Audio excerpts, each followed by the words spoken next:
Hello বন্ধুরা, আমি আরেকটি ভিডিও নিয়ে আজকে চলে এসেছি। প্রথমে তো দেখতে পেয়েছেন আমরা কোথায় গিয়েছিলাম, কোথায় পুজো দিয়েছি, কেমন পুজো দিয়েছি। অনেকের কমেন্ট পেয়েছি, ভীষণ ভালো লেগেছে। সেখানেই আমাদের যাত্রা শেষ নয়, এবার আমরা যাচ্ছি একটা অন্য জায়গায়। কোথায় যাচ্ছি সে তো আস্তে আস্তে বুঝতেই পারবেন, তবে যাবার রাস্তাটা আপনাদেরকে দেখানো না দেখিয়ে পারলাম না, এত সুন্দর। আমরা যেহেতু নর্থ বেঙ্গলে থাকি, তো আমাদের পাহাড়ের রূপ একেবারে অন্যরকম হয়, আর এখানকার পাহাড়ের রূপ একেবারে অন্যরকম।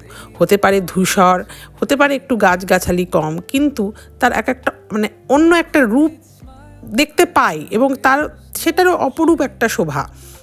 যখন আমরা এই রাস্তাগুলো পেরোচ্ছিলাম তখন দুপুর হয়ে বিকেল হয়ে আসছিল, ওইদিকে একটু দেরি করে বিকেল সন্ধেটা পড়ে, তাই সূর্যটাকে এত সুন্দর আস্তে আস্তে অস্ত যাচ্ছিল, সেটা দেখার একটা আলাদা মজা ছিল, আলাদা একটা রোমাঞ্চ তৈরি হচ্ছিল আর কি।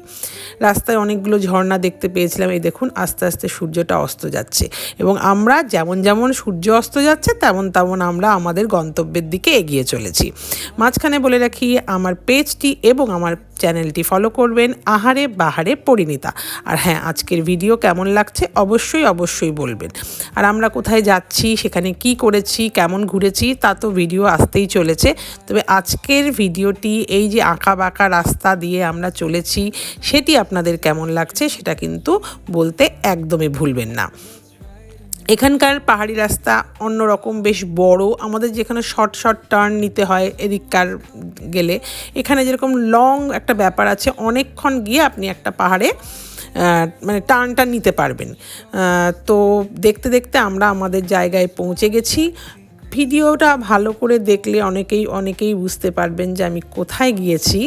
তো যাক, আর ধাঁধা রাখবো না, সে ধোঁয়াশা ক্লিয়ার করলাম। আমরা চলে গিয়েছিলাম গোয়া দুদিনের জন্য।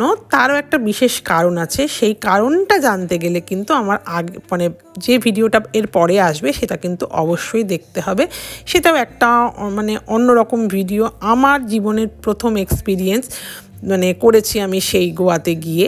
তো সেটা কি, সেটা কিন্তু আপনারা আসছে ভিডিওতে দেখতে পারবেন।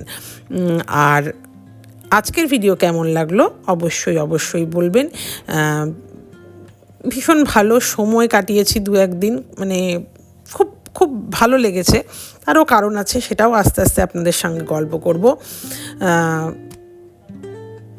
2-3 দিন হয় না, মানুষের একটা থেকে যায়, মানুষের জীবনে একটা দাগ কেটে থেকে যায়, সেটাই বলতে পারেন।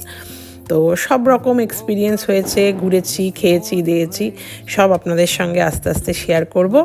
আমরা পৌঁছে গিয়েছি, এবং আমরা আমাদের যেখানে আমরা ছিলাম সেখানকার দিকেও রওনা দিয়েছি এবং পৌঁছেও গিয়েছি।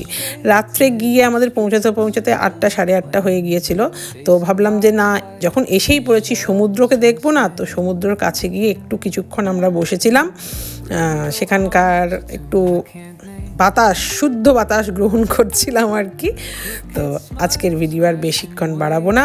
কেমন লাগছে অবশ্যই বলবেন প্লিজ। আপনাদের কাছে আমার রিকোয়েস্ট থাকলো, পিচটা ভীষণ সুন্দর, ভীষণ আলোময়। আর ডিসেম্বরে তো ওখানকার বেশ একটা আলাদা ভাইবস থাকে।